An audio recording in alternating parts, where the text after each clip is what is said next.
Hello everyone. I'm going to teach you a new interesting lesson. It is a story about a pretty young child who goes out hunting with his father, where his father incidentally bitten by a rattlesnake. It's about a hunter being hunted. He had to kill a dog, use, uses its heart's stomach to subside the poison.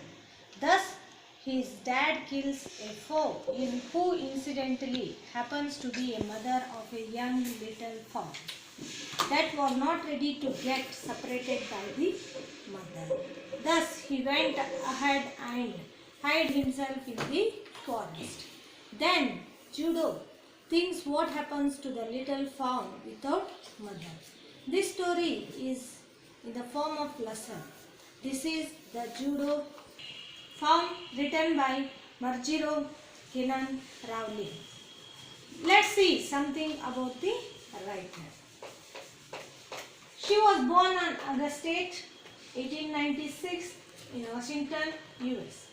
She was American short story writer and novelist who founded a regional literature of backwoods Florida. She was an extraordinary woman who dared to bring gender equality and other issues to the forefront. She died on December 14, 1953 in St. Augustine. Let's move to the lesson children. Often, instead of rushing to the doctor to treat a small cut or burn, we find quick or effective cures using things available at home. Can you think of some such home remedies for a cut on your knee, a burn on your arm, a bee sting? In this story, Jody's father has been bitten by a rattlesnake. He quickly kills a dog and uses its heart and liver to draw out the poison. Jody wonders what will happen to the little fawn left without a mother. First part. Jody allowed his thoughts to drift back to the fawn. He could not keep it out of his mind. He had held it in his dreams, in his arms. He slipped from the table and went to his father's bedside. Penny lay at rest. His eyes were open and clear, but the pupils were still dark and dilated. Jody said, "How are you feeling, Pa?" "Just fine, son. Old Death has gone thieving elsewhere." "But was not it a close shave?" "I agree." Penny said, "I am proud of you, boy. The way you kept your head and did what was needed." Now explanation, children. Jody could not help but think about the fawn again and again, no matter how much he tried not to. He held him in his arms, in his dreams. He finally got up from the table, go to near his father's bed, where his father, Penny, was resting. His eyes were open and seemed clear, but the pupils were still dark and enlarged. Jody asked his father how he was feeling. His father replied that he felt just fine. He further added that it was a narrow escape from death, which seems to have gone stealing elsewhere. Jody agreed. Penny expressed how proud he was of Jody for how he did not lose his cool and did what was necessary while staying calm. Now let's move to the next paragraph. Pa? Yes, son. Pa, do you recollect the doe and the fawn? I can never forget them. The poor doe saved me, that's certain. Pa, the fawn may be out there yet. It might be hungry and very scared. I suppose so. Pa, I am a big boy now. I do not need to drink milk. Why don't I go and see if I can find the fawn and bring it here and raise it? Penny lay quiet, staring at the ceiling. Boy, you have got me hemmed in. It won't take much to raise it, Pa. It will soon start eating leaves and acorns. You are smarter than boys of your age. We took its mother and it wasn't to blame.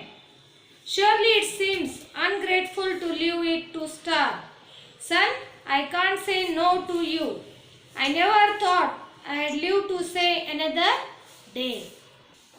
He then asked his father if he still remembered the doe and the fawn.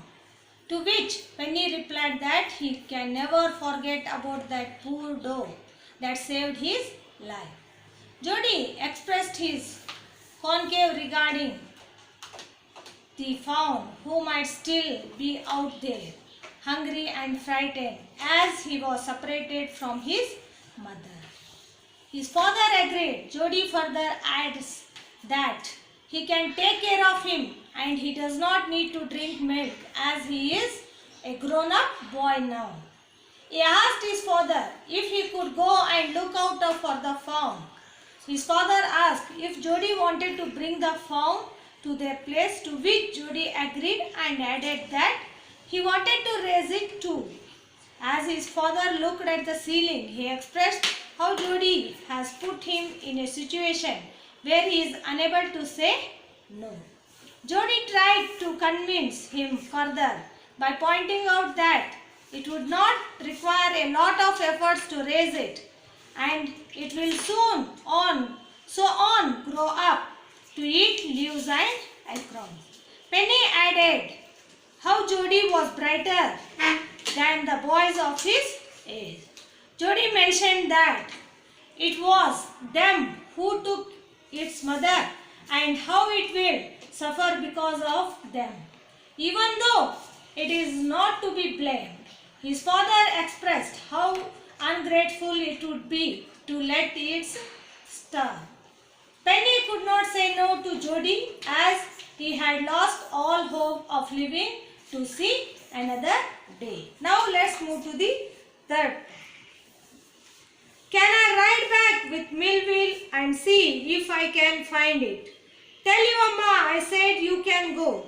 He slid back to the table and sat down. His mother was pouring coffee for everyone. He said, Ma, Pa says I can go bring back the fawn. She held the coffee pot in the mid-air. What fawn? The fawn belonging to the doe we killed. We used the doe's liver to draw out the poison and save Pa. She gasped. Well, for pity's sake, Pa says it would be ungrateful to leave it to starve. Doc Wilson said, That's right, Mom. Nothing in the world comes quite free. The boy's right and his dad's right. Millville said, He can ride back with him. I will help him find it. She set down the pot helplessly. Well, if you'll give it your milk, we have got nothing else to feed it. Now explanation, children. Jody asked his father if he could ride back with Millville to try and find the fawn. His father agreed and told to Jody to convey to his mom that he has given him the required permission. Jody went back to the table in a manner to avoid getting noticed. He told his mother while she poured coffee for everyone that his father has given him permission to bring the fawn. On hearing this, she paused and held the coffee pot in the air and asked, Which fawn is he talking about? Jody informs her that he intends on bringing the fawn that belonged to the doe they killed to save his father's life. He further explained that they used doe's liver to extract poison to save his father. She heaved a sigh as she said that he can bring him home out of pure compassion. Jody told her that his father thinks it would be ungrateful and unappreciative of them to let the fawn star. Dr. Wilson kept his view forward by agreeing with what Jody and his father said. He thought both of them were right. He further added that there is nothing you can get from the world for free. Melville volunteered to give Jody a ride and help him to find the fawn. On hearing all this, Jody's mother felt helpless and as she got sat down. Even though she was not in favor of it, she knew they were right and thus agreed if Jody would give the fawn his share of milk as they had nothing else to feed it. Now let's move to the fourth. Melville said, "Come on boy, we have got to get riding."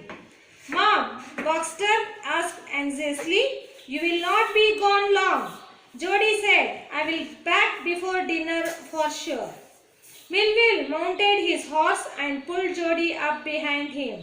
He said to Melville, "Do you think the fawn's still there? Will you help me find him?"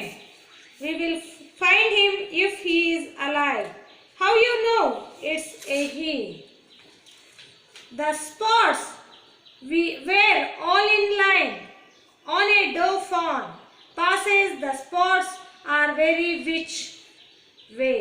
Now explanation, children. As soon as his mother agreed, Melville asked Jody to come along and said that they needed to go. Jody's mother, Baxter, quite uneasily asked for reassurance that he will not be gone for long. Jody replied that he would be back before dinner. Melville climbed his horse and helped Jody sit behind him. Jody asked Melville if he thinks the fawn would still be there and if he will help Jody in finding him. Melville assured him that they would find the fawn if it is alive. However, he asked Jody how he knew it was a male. Jody told Melville that he is sure because his spots were all in a line.